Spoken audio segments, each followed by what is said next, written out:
नमस्कार मित्रांनो, आपल्या सगळ्यांचं व्हिडिओमध्ये स्वागत आहे. तर मित्रांनो, आपण बघणार आहोत वनरक्षकासाठी भरतीसाठी इम्पॉर्टंट क्वेश्चन. तर सगळ्यात पहिला क्वेश्चन येतो, महाराष्ट्रातील एकूण भौगोलिक क्षेत्रापैकी वनक्षेत्र किती टक्के आहे? तर भौगोलिक क्षेत्रापैकी वनक्षेत्र जे आहे ते आहे 16.47%. सी आपलं जे राईट आन्सर होईल. महाराष्ट्र राज्य वन विभागाची स्थापना कधी झाली? तर महाराष्ट्र राज्य वन विभागाची स्थापना जी झाली ती 1960 रोजी झाली. ए जे आपलं राईट आन्सर होईल. त्यानंतर क्वेश्चन तिसरा येतो मित्रांनो, महाराष्ट्रात सर्वाधिक वनक्षेत्र कोणत्या जिल्ह्यात आहे? तर महाराष्ट्रात सर्वाधिक वनक्षेत्र जे आहे ते गडचिरोलीमध्ये आहे. बी जे आपला राईट आन्सर होईल. महाराष्ट्रातील सर्वात कमी वनक्षेत्र कोणत्या जिल्ह्यात आहे?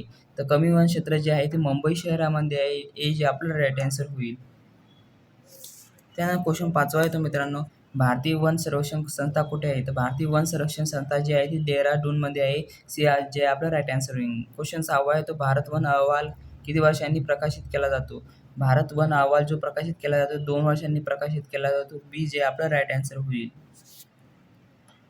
त्यानंतर क्वेश्चन सातवा येतो, महाराष्ट्रातील राखीव वनांचे प्रमाण सर्वाधिक कुठे आहे? तर राखीव वनांचे प्रमाण जे सर्वाधिक आहे ते विदर्भामध्ये आहे. ए जे आपलं राईट आन्सर होईल. आठवा क्वेश्चन येतो, महाराष्ट्रात वन क्षेत्राच्या दृष्टीने प्रथम क्रमांकावर विभाग कोणता? तर प्रथम क्रमांकावर विभाग जो आहे तो नागपूर आहे. बी जे आपलं राईट आन्सर होईल.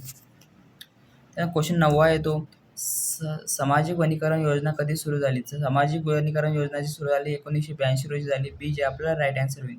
क्वेश्चन 10वा आहे तो, महाराष्ट्रातील मॅंग्रोव्ह वनांचे क्षेत्र सर्वाधिक कुठे आहे? तर मॅंग्रोव्ह वनांचे क्षेत्र जे आहे ते ठाणे येथे आहे. बी जे आपला राईट आन्सर होईल. त्यानंतर क्वेश्चन 11वा येतो, वनांचे राष्ट्रीयकरण सर्वप्रथम कोणत्या राज्यात झाले? तर वनांचे राष्ट्रीयकरण ते सर्वप्रथम राज्यात झाले ते उत्तर प्रदेशमध्ये झाले. सी जे आपला राईट आन्सर होईल. त्यानंतर क्वेश्चन 12वा येतो, वन संवर्धन अधिनियम कोणत्या वर्षी लागू झाला? तर वन संवर्धन अधिनियम जो लागू झाला तो 1980 मध्ये झाला. जे आपला राईट आन्सर आहे ते ई. त्यानंतर क्वेश्चन 13वा येतो, महाराष्ट्रात सर्वाधिक बांबू उत्पादन कोणत्या भागात होते? तर बांबू उत्पादन जे होते ते विदर्भामध्ये होते. बी जे आपला राईट आन्सर होईल. 14वा क्वेश्चन येतो, वनजीव संरक्षण अधिनियम कधी लागू झाला? तर वन जो नियम आहे अधिनियम तो लागू झाला 1972 रोजी. बी जे आपला राईट आन्सर होईल. त्यानंतर क्वेश्चन 15वा येतो, महाराष्ट्रातील वन विकास महामंडळाची स्थापना कधी झाली? वन विकास मंडळाची जी स्थापना झाली ती 1974 मध्ये झाली. ए जे आपला राईट आन्सर होईल. त्यानंतर 16वा क्वेश्चन येतो, महाराष्ट्रात सर्वाधिक वनक्षेत्र असलेला विभाग कोणता? वनक्षेत्र असलेला विभाग जो आहे तो नागपूर आहे. बी जे आपला राईट आन्सर होईल. त्यानंतर क्वेश्चन 17वा येतो, भारत राज्य वन अहवाल कोण प्रकाशित केले? तर FSSAI यांनी केले. बी जे आपला राईट आन्सर होईल. त्यानंतर 18वा क्वेश्चन येतो, FSSAI मुख्यालय कुठे आहे? तर FSSAI जे मुख्यालय आहे ते देहरादूनमध्ये आहे. सी जे आपला राईट आन्सर होईल.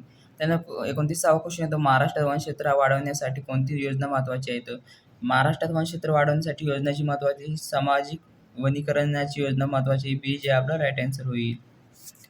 त्यानंतर 20वा क्वेश्चन येतो, महाराष्ट्रातील वनक्षेत्र प्रामुख्याने कोणत्या भागात आहे? तर महाराष्ट्र वनक्षेत्र प्रामुख्याने जे भागात आहे ते विदर्भामध्ये आहे. ए जे आपला राईट आन्सर आहे. 21वा क्वेश्चन, वनक्षेत्र मोजण्यासाठी कोणत्या तंत्रज्ञानाचा वापर होतो? तो वनक्षेत्र मोजण्यासाठी तंत्रज्ञानाचा वापर जो होतो तो रिमोट सेन्सिंगचा वापर होतो. बी जे आपला राईट आन्सर होईल. त्यानंतर 22वा क्वेश्चन येतो, महाराष्ट्रातील सागवानाचे वन सर्वाधिक कुठे आढळते? तर सागवानाचे जे वन आहे ते सर्वाधिक आढळते गडचिरोलीमध्ये. हे जे आपला राईट आन्सर होईल. 23वा क्वेश्चन येतो, महाराष्ट्रातील वन विभागाचे मुख्यालय कुठे आहे? तर वन विभागाचे जे मुख्यालय ते नागपूर येथे आहे. सी जे आपला राईट आन्सर होईल. त्यानंतर 24वा क्वेश्चन येतो, भारतातील घनदाट वनांचा काय म्हणतात? घनदाट वनांना जे म्हणतात ते म्हणतात व्हेरी डेन्स फॉरेस्ट म्हणतात. सी जे आपला राईट आन्सर होईल. त्यानंतर क्वेश्चन 25वा येतो, वन अहवालाचा स्क्रब फॉरेस्ट मध्ये किती टक्क्यापेक्षा कमी वृक्षारोपण आहे? तर 10% कमी वृक्षारोपण आहे. ए जे आपला राईट आन्सर होईल. त्यानंतर 26वा क्वेश्चन येतो, महाराष्ट्रातील वन क्षेत्राच्या दृष्टीने अग्रगण्य जिल्हा. तर अग्रगण्य जिल्हा जो आहे तो गडचिरोली आहे. ए जे आपला राईट आन्सर होईल. त्यानंतर 27वा क्वेश्चन येतो, वन महोत्सवाची सुरुवात कोणी केली? वन महोत्सवाची सुरुवात जी केली KN मुंशी यांनी केली. बी जे आपला राईट आन्सर होईल. त्यानंतर क्वेश्चन 28वा येतो, वन महोत्सव कधी साजरा केला जातो? वन महोत्सव साजरा केला जातो जुलै येतो. बी जे आपला राईट आन्सर होईल. त्यानंतर 29वा क्वेश्चन येतो, महाराष्ट्रातील सर्वाधिक बांबू संसाधन असलेला जिल्हा. बांबू संसाधन असलेला जिल्हा जो आहे तो गडचिरोली आहे. त्यानंतर 30वा क्वेश्चन येतो, वन अहवालानुसार वृक्षारोपण ट्री कव्हर म्हणजे काय? तर वन अहवालानुसार वृक्षारोपण 3 करोड म्हणजे जे आहे ते वनाबाहेरील झाडांचे क्षेत्र. बी जे आपलं राईट आन्सर होईल. त्यानंतर 31वा क्वेश्चन येतो, महाराष्ट्रात मॅंग्रोव्ह संवर्धनासाठी प्रसिद्ध क्षेत्र कोणते? मॅंग्रोव्ह वन संवर्धनासाठी प्रसिद्ध क्षेत्र जे आहे ते ठाणे खाडी आहे. हे जे आपलं राईट आन्सर होईल. त्यानंतर 32वा क्वेश्चन, वन अहवाल तयार करण्यासाठी उपग्रह चित्रांचा वापर कोण करते? तो उपग्रहासाठी चित्रांचा वापर जे करतो तो इस्रो व एफसीआय करते. हे जे आपलं राईट आन्सर होईल. त्यानंतर 33वा क्वेश्चन येतो, महाराष्ट्रातील वन्यजीवांची संख्या जास्त असलेला भाग. वन्यजीवांची संख्या असलेला भाग जो आहे तो विदर्भ आहे. हे जे आपला राईट आन्सर होईल. त्यानंतर 34वा क्वेश्चन, महाराष्ट्रातील मिश्र वनांचे प्रमाण सर्वाधिक कुठे आहे? मिश्र वनांचे प्रमाण जे सर्वाधिक आहे ते विदर्भामध्ये आहे. हे जे आपला राईट आन्सर होईल. त्यानंतर 35वा क्वेश्चन येतो, भारत राज्य वन अहवालाचे इंग्रजी संक्षिप्त रूप काय? तर इंग्रजी संक्षिप्त रूप जे ISFR आहे. बी जे आपला राईट आन्सर होईल. त्यानंतर क्वेश्चन 36वा येतो, महाराष्ट्रातील वनक्षेत्र वाढवण्यासाठी कोणती मोहीम राबवली जाते? तर मोहीम जी राबवली जाते ती हरित महाराष्ट्र राबवली जाते. हे जे आपलं राईट आन्सर होईल.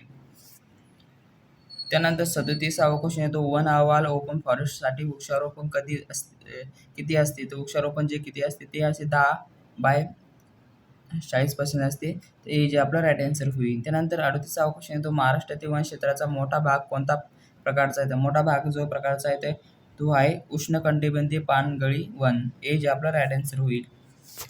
त्यानंतर 39वा क्वेश्चन येतो, वन अहवालाचा मॉडरेट डेन्स फॉरेस्ट चे वृक्षारोपण किती असते? तो जे मॉडर्न डेन्स फॉरेस्टचे वृक्षारोपण जे असते ते 40/70% असते. ते जे बी आपलं जे राईट आन्सर होईल. त्यानंतर 40वा क्वेश्चन येतो, महाराष्ट्र वन विभागाचे बोधवाक्य काय आहे? तर बोधवाक्य जे आहे तो आहे वन संवर्धन जनसहभागातून. तर बी जे आपला राईट आन्सर होईल.